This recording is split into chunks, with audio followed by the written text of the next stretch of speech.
ओम नमो भगवते वासुदेवाय। आप सभी का हमारे YouTube चैनल पर हार्दिक स्वागत है। आज सुने परिवर्तनी एकादशी व्रत की पौराणिक कथा। तो प्रेम से बोलें श्री हरि विष्णु भगवान की जय हो। तो सबसे पहले हम सुनते हैं भगवान गणेश की रोचक कथा। विघ्नहर्ता भगवान गणेश शंकर और पार्वती जी के पुत्र हैं। ये बात तो सर्वविदित है, लेकिन क्या आप जानते हैं कि भगवान गणेश माता लक्ष्मी के दत्तक पुत्र भी हैं। पौराणिक कथाओं के अनुसार एक बार लक्ष्मी जी को स्वयं पर अभिमान हो गया कि सारा जगत उनकी पूजा करता है और उन्हें पाने के लिए लालायित रहता है। उनकी इस भावना को भगवान विष्णु समझ गए।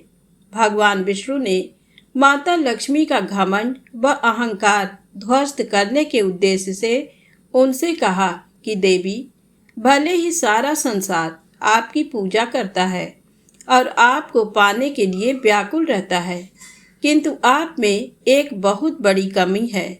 आप अभी तक अपूर्ण हैं। जब माता लक्ष्मी ने अपनी उस कमी को जानना चाहा, तो विष्णु जी ने उनसे कहा कि जब तक कोई स्त्री माँ नहीं बनती, तब तक वह पूर्णता को प्राप्त नहीं करती। आप निसंतान होने के कारण अपूर्ण हैं। ये जानकर माता लक्ष्मी को बहुत दुख हुआ। उन्होंने अपनी सखी पार्वती को अपनी पीड़ा बताई और उनसे उनके 2 पुत्रों में से गणेश को उन्हें गोद देने को कहा। माता लक्ष्मी का दुख दूर करने के उद्देश्य से पार्वती जी ने अपने पुत्र गणेश को उन्हें गोद दे दिया। तभी से भगवान गणेश माता लक्ष्मी के दत्तक पुत्र माने जाने लगे। गणेश जी को पुत्र रूप में पाकर माता लक्ष्मी अति प्रसन्न हुई और उन्होंने गणेश जी को ये वरदान दिया कि जो भी मेरी पूजा के साथ तुम्हारी पूजा नहीं करेगा, मैं उसके पास नहीं रहूंगी।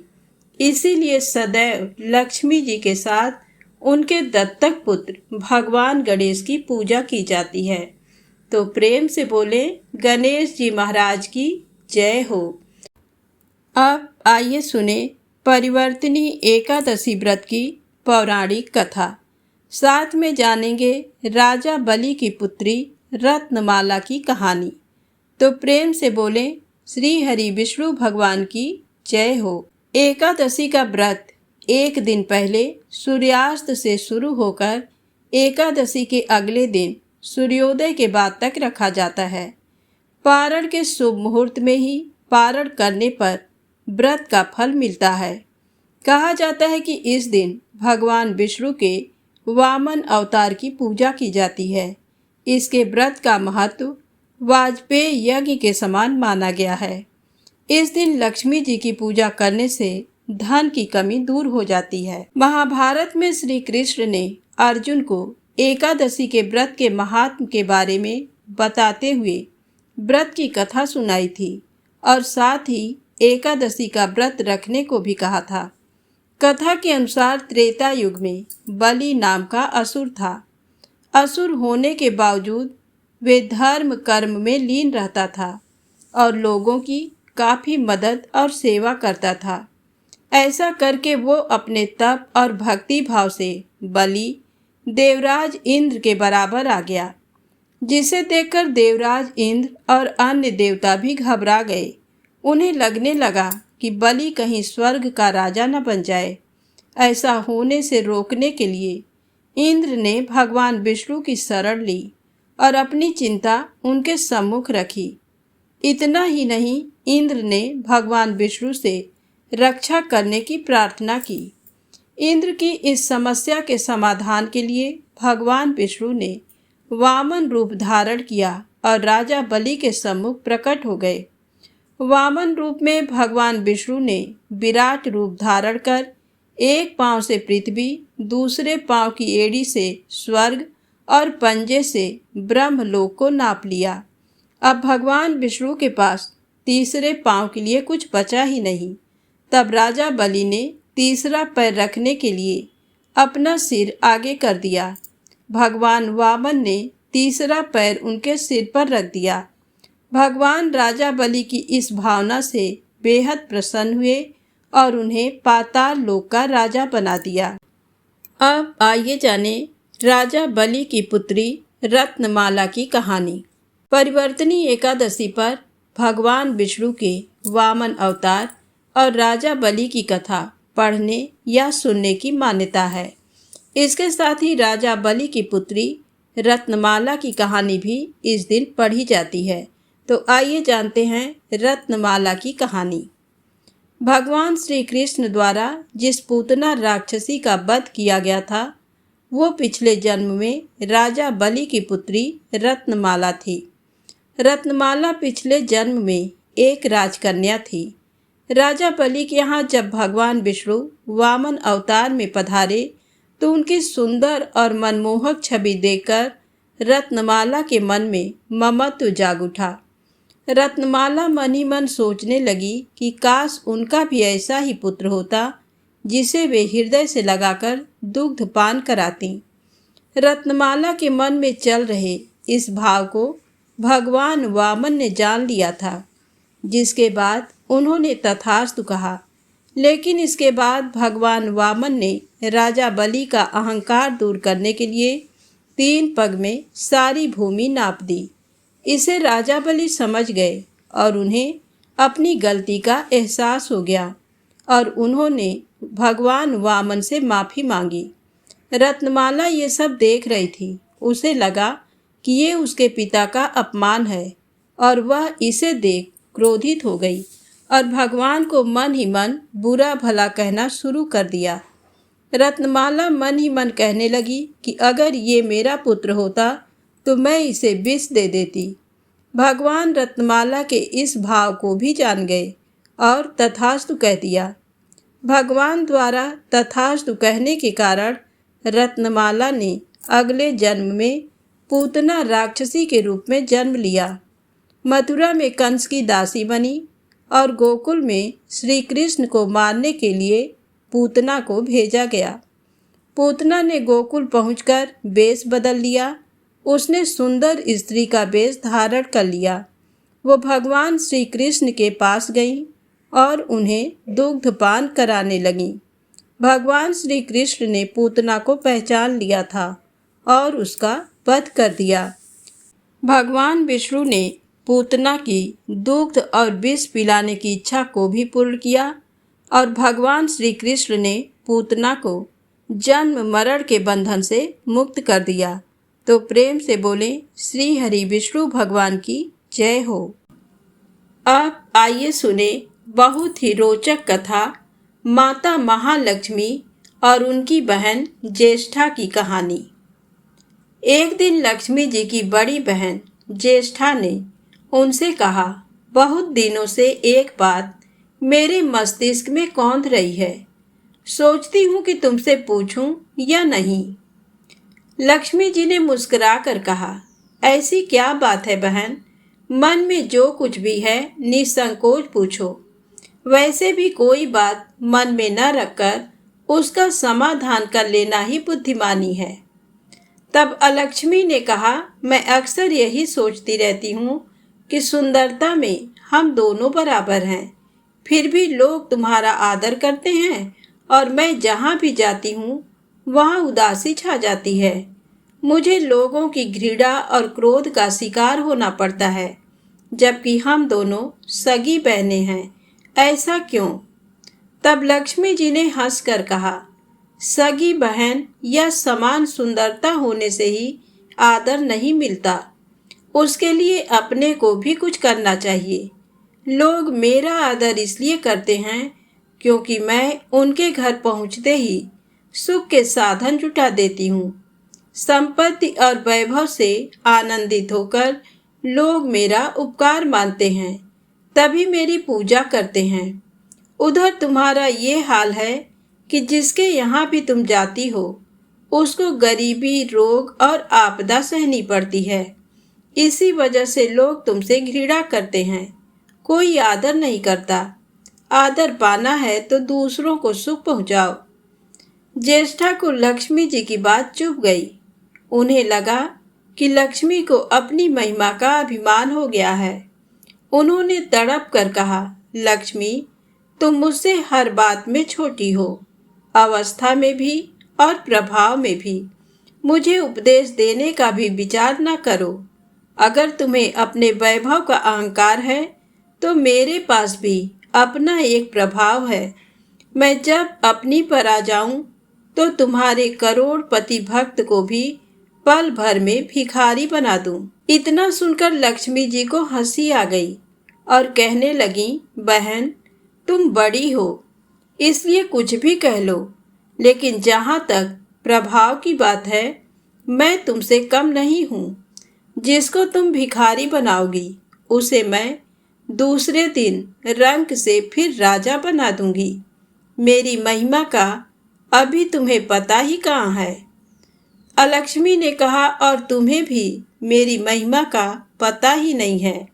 जिसकी तुम सहायता करोगी उसे मैं दाने दाने के लिए भी मोहताज कर दूंगी।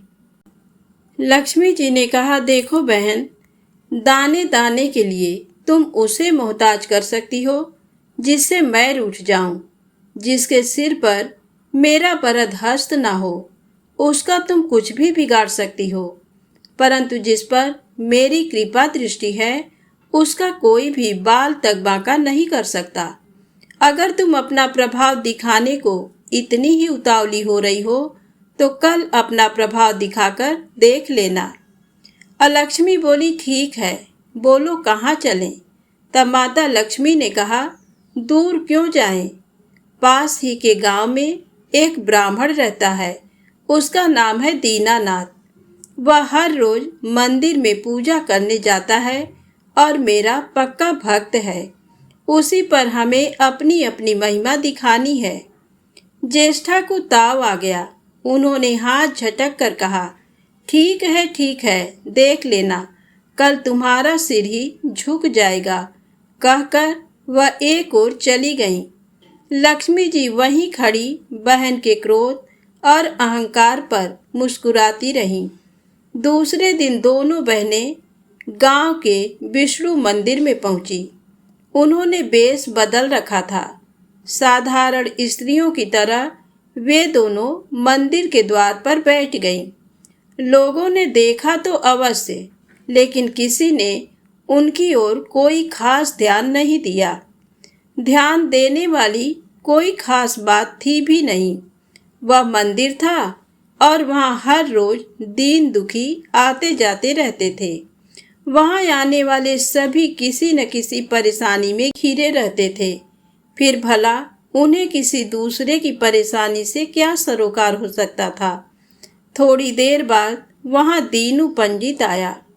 दोनों बहनों की नजरें उस पर जम गईं। पूजा करके जब वह लौटने लगा तो ज्येष्ठा ने कहा, लक्ष्मी, वह तुम्हारा भक्त आ रहा है, बन पड़े तो कोई सहायता करो। माता लक्ष्मी ने कहा, हाँ, करती हूँ। लक्ष्मी जी ने एक पोला बांस दीनू के रास्ते में रख दिया जिसमें मोहरें भरी हुई थी। ज्येष्ठा ने बांस को छूकर कहा, अब तुम मेरा प्रभाव भी देख लेना। पूजा करके लौट रहे दीनू ने रास्ते में पड़ा हुआ वह बांस का टुकड़ा उठा लिया। उसका विचार था कि वह किसी काम आ जाएगा। घर में 100 जरूरतें होती हैं। अभी वह पंडित कुछ ही आगे बढ़ा था कि उसे एक लड़का मिला। लड़के ने पहले पंडित जी से राम राम की, फिर बड़ी ही नम्रता से बोला, पंडित जी, मुझे अपनी चारपाई के लिए बिल्कुल ऐसा ही बांस चाहिए। दादाजी ने ये कहकर भेजा है कि जाओ बाजार से ले आओ। ऐसा बांस पंडित जी कहाँ मिलेगा? दीनू ने कहा, मैंने मोल नहीं लिया, रास्ते में पड़ा था सो उठा लाया। लो, तुम्हें ज़रूरत है तो तुम ही रख लो। वैसे बाजार में 1 रुपए से कम का नहीं है।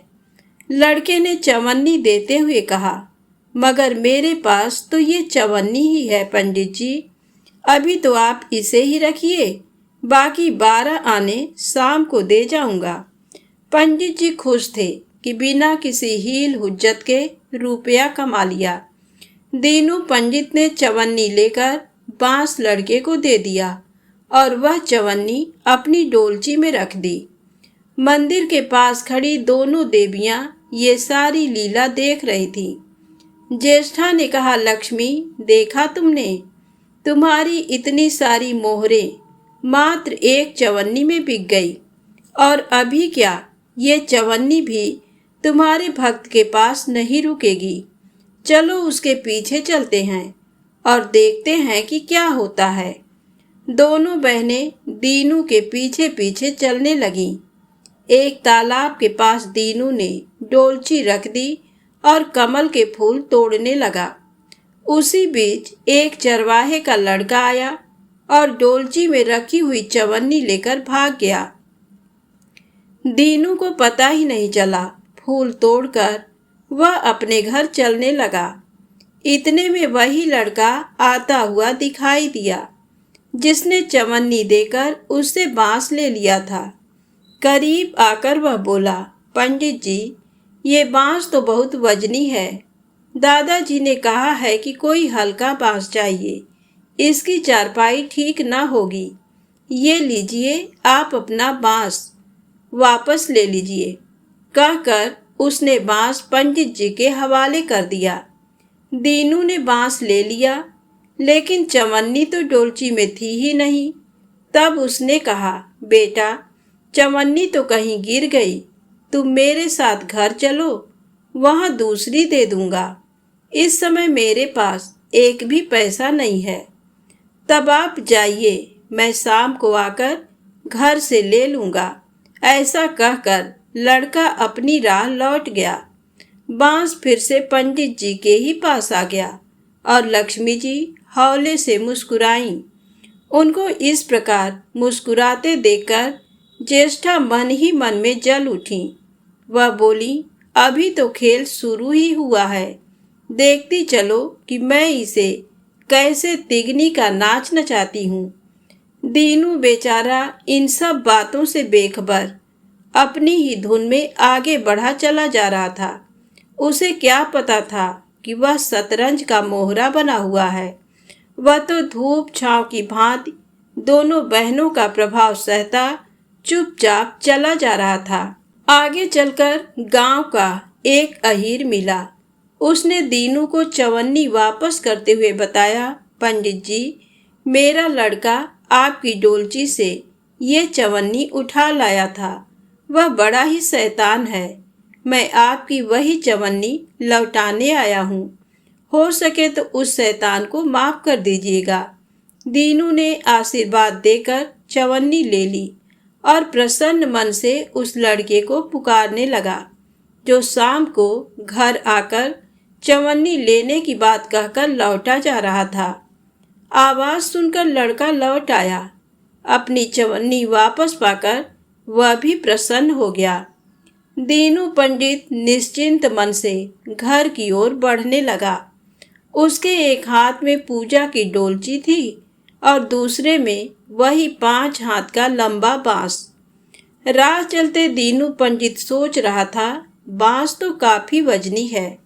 वजनी है तो मजबूत भी होगा, क्योंकि ठोस है। इसे दरवाजे के छप्पर में लगा दूंगा। कई साल के लिए बल्ली से छुटकारा मिल जाएगा। ज्येष्ठा को उसके विचार पर क्रोध आ गया। लक्ष्मी जी के प्रभाव से दीनू को लाभ होता देख वह मन ही मन बुरी तरह जली जा रही थी। जब उन्होंने देखा कि पंडित का घर करीब आ गया है, तो कोई उपाय न पाकर उन्होंने दीनू को मारने का विचार किया। उन्होंने कहा, लक्ष्मी, धन संपत्ति तो मैं छीन ही लेती हूँ, अब तुम्हारे भक्त के प्राण भी ले लूंगी। देखो वह किस तरह तड़प तड़प कर मरता है। और वह तुरंत सांप बनकर दीनू की ओर दौड़ पड़ी। लक्ष्मी जी को तनिक भी घबराहट नहीं हुई। वह उसी तरह खड़ी मुस्कुराती रहीं। सहसा दीनू चौंक पड़ा। एक भयानक सांप फन उठाए उसकी ओर झपट रहा था। प्राण तो सभी को प्रिय होते हैं, उपाय रहते कोई अपने को संकट में नहीं पड़ने देता। दीनू ने पगडंडी वाला रास्ता छोड़ दिया और एक ओर को भागने लगा। लेकिन सांप बनी ज्येष्ठा उसे भला कहाँ छोड़ने वाली थी। वह तो उस गरीब के प्राणों की प्यासी हो चुकी थी। वह भी दीनू के आगे पीछे दाएं बाएं बराबर दौड़ती ही रही। दीनू घबरा गया। उसने हाथ जोड़कर कहा, नाग देवता, मैंने तुम्हारा कुछ नहीं बिगाड़ा। शांति से अपनी राह लौट जाओ। आखिर क्यों मुझ गरीब के पीछे पड़े हो। व्यर्थ में किसी ब्राह्मण को सताना अच्छी बात नहीं है, लेकिन वह नाग तो ज्येष्ठा का रूप था, जो दीनू को किसी भी तरह से डसना चाहता था। प्रार्थना पर कुछ भी ध्यान न देकर वह सांप एक बारगी फुफकारता हुआ झपट पड़ा। जब दीनू ने देख लिया कि बिना संघर्ष किए अब जान नहीं बचेगी, तो उसने प्राण रक्षा के लिए भरपूर जोर लगाकर वही बांस सांप के ऊपर दे मारा। धरती से टकराते ही बांस के 2 टुकड़े हो गए और उसके भीतर भरी हुई मोहरें खन खनाकर बिखर गईं, जैसे लक्ष्मी जी हंस रही हों। दीनू के मुंह हैरतपूर्ण चीख सी निकली। अरे! थोड़ी देर के लिए वह ठगा सा खड़ा आंखें फाड़े उन मोहरों की ओर देखता रहा। एक पल के लिए तो वह सांप को भूल ही गया, परंतु फिर जैसे उसे झटका सा लगा। सांप का ध्यान आते ही उसने उसकी ओर गर्दन घुमाई तो देखा कि बांस की चोट से सांप की कमर टूट गई है और वह लहूलुहान अवस्था में झाड़ी की ओर भागा जा रहा है। दूसरे क्षण वह मोहरों पर लौट गया और कहने लगा, तेरी जय हो लक्ष्मी माता। जीवन भर का दारिद्र्य आज दूर हो गया। तेरी महिमा कौन जान सकता है। चलो अब घर में बैठकर तुम्हारी पूजा आरती करूँगा। और फिर जल्दी जल्दी उसने सारी मोहरें अंगोछे में बांध दी और लंबे लंबे कदमों से घर की ओर चल दिया। पीछे एक पेड़ की छाया में खड़ी लक्ष्मी अपनी बहन ज्येष्ठा से मुस्कुरा कर पूछ रही थी, कहो बहन, सच बताना, बड़प्पन की था मिली कि अभी नहीं। बड़प्पन किसी को कुछ देने में ही है, उससे छीनने में नहीं। ज्येष्ठा ने कोई उत्तर नहीं दिया। वह चुपचाप उदास खड़ी रही। लक्ष्मी जी ने उनका हाथ पकड़कर कहा, फिर भी हम दोनों बहनें हैं, जहाँ रहेंगी साथ ही रहेंगी। आओ अब चले। तो प्रेम से बोले, माता लक्ष्मी की जय हो। अब आइए सुने महालक्ष्मी ने क्यों धरा बेल वृक्ष का रूप, भगवान शिव ने क्यों माना बेल वृक्ष को शिव स्वरूप। नारद जी ने एक बार भोलेनाथ की स्तुति कर पूछा, प्रभु, आपको प्रसन्न करने के लिए सबसे उत्तम और सुलभ साधन क्या है। हे त्रिलोकीनाथ, आप तो निर्विकार और निष्काम हैं। आप सहज ही प्रसन्न हो जाते हैं। फिर भी मेरी जानने की इच्छा है कि आपको क्या प्रिय है। तब शिव जी बोले, नारद जी, वैसे तो मुझे भक्त के भाव सबसे प्रिय हैं, फिर भी आपने पूछा है तो बताता हूँ। मुझे जल के साथ साथ बिल्व पत्र बहुत प्रिय हैं। जो अखंड बिल्व पत्र मुझे श्रद्धा से अर्पित करते हैं, मैं उन्हें अपने लोक में स्थान देता हूँ। नारद जी भगवान शंकर और माता पार्वती की वंदना कर अपने लोक को चले गए। उनके जाने के पश्चात पार्वती जी ने शिव जी से पूछा, हे प्रभु, मेरी ये जानने की बड़ी उत्कट इच्छा हो रही है कि आपको बेलपत्र इतने प्रिय क्यों हैं। कृपा करके मेरी जिज्ञासा शांत करें। शिव जी बोले, हे शिवे, बिल्व के पत्ते मेरी जटा के समान हैं। उसका त्रिपत्र यानी 3 पत्ते ऋग्वेद, यजुर्वेद और सामवेद हैं। शाखाएं समस्त शास्त्र का स्वरूप हैं। बिल्व वृक्ष को आप पृथ्वी का कल्प वृक्ष समझें, जो ब्रह्मा विष्णु शिव स्वरूप है। हे पार्वती, स्वयं महालक्ष्मी ने शैल पर्वत पर बिल्व वृक्ष रूप में जन्म लिया था। इस कारण भी बेल का वृक्ष मेरे लिए अति प्रिय है। महालक्ष्मी ने बिल्व का रूप धरा। ये सुनकर पार्वती जी कौतूहल में पड़ गईं।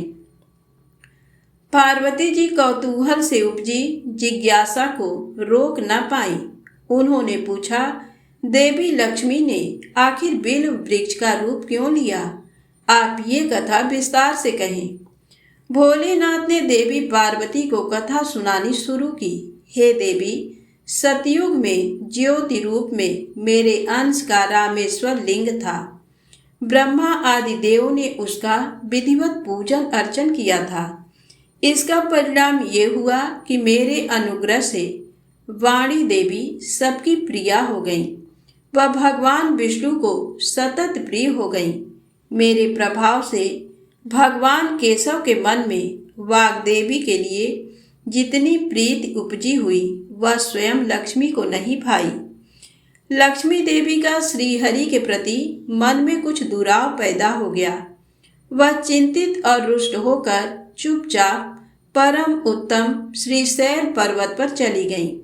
वहां उन्होंने तप करने का निर्णय किया और उत्तम स्थान का चयन करने लगी। महालक्ष्मी ने उत्तम स्थान का निश्चय करके मेरे लिंग विग्रह की उग्र तपस्या प्रारंभ कर दी। उनकी तपस्या कठोरतम होती जा रही थी। हे परमेश्वरी, कुछ समय बाद महालक्ष्मी जी ने मेरे लिंग विग्रह से थोड़ा ऊर्ध्व में एक वृक्ष का रूप धारण कर लिया। अपने पत्तों और पुष्प द्वारा निरंतर मेरा पूजन करने लगी। इस तरह महालक्ष्मी ने कोटि वर्ष यानी 1 करोड़ वर्ष तक घोर आराधना की। अंततः उन्हें मेरा अनुग्रह प्राप्त हुआ। मैं वहां प्रकट हुआ और देवी से इस घोर तप की आकांक्षा पूछकर वरदान देने को तैयार हुआ। महालक्ष्मी ने मांगा कि श्री हरि के हृदय में मेरे प्रभाव से वाग्देवी के लिए जो स्नेह हुआ है वह समाप्त हो जाए। शिव जी बोले, मैंने महालक्ष्मी को समझाया कि श्री हरि के हृदय में आपके अतिरिक्त किसी और के लिए कोई प्रेम नहीं है। वाग्देवी के प्रति उनका प्रेम नहीं अपितु श्रद्धा है। ये सुनकर लक्ष्मी जी प्रसन्न हो गई और पुनः श्री विष्णु के हृदय में स्थित होकर निरंतर उनके साथ विहार करने लगी। हे पार्वती, महालक्ष्मी के हृदय का एक बड़ा विकार इस प्रकार दूर हुआ था। इस कारण हरिप्रिया उसी वृक्ष रूप में सर्वदा अतिशय भक्ति से भरकर यत्न पूर्वक मेरी पूजा करने लगी। हे पार्वती, इसी कारण बिल्व का वृक्ष, उसके पत्ते, फल फूल आदि मुझे बहुत प्रिय हैं। मैं निर्जन स्थान में बिल्व वृक्ष का आश्रय लेकर रहता हूँ। बिल्व वृक्ष को सदा सर्व तीर्थमय एवं सर्व देवमय मानना चाहिए, इसमें तनिक भी संदेह नहीं है। बिल्व पत्र, बिल्व फूल, बिल्व वृक्ष अथवा बिल्व काष्ठ के चंदन से जो मेरा पूजन करता है वह भक्त मेरा प्रिय है। बिल्व वृक्ष को शिव के समान ही समझो, वह मेरा शरीर है। जो बिल्व पर चंदन से मेरा नाम अंकित करके मुझे अर्पण करता है, मैं उसे सभी पापों से मुक्त करके अपने लोक में स्थान देता हूँ। हे देवी, उस व्यक्ति को स्वयं लक्ष्मी जी भी नमस्कार करती हैं जो बिल्व से मेरा पूजन करते हैं। जो बिल्व मूल में प्राण छोड़ता है उसको रुद्र देह प्राप्त होता है। मेरी पूजा के लिए बेल के उत्तम पत्तों का ही प्रयोग करना चाहिए। तो प्रेम से बोले श्री हरि विष्णु भगवान महालक्ष्मी माता की जय हो। भगवान भोलेनाथ गौरी माता की जय हो। गणेश जी महाराज की जय हो। यदि आपको वीडियो अच्छी लगे तो प्लीज़ लाइक अवश्य करें, चैनल को सब्सक्राइब करें, शेयर करें। जय माता दी, जय भोलेनाथ।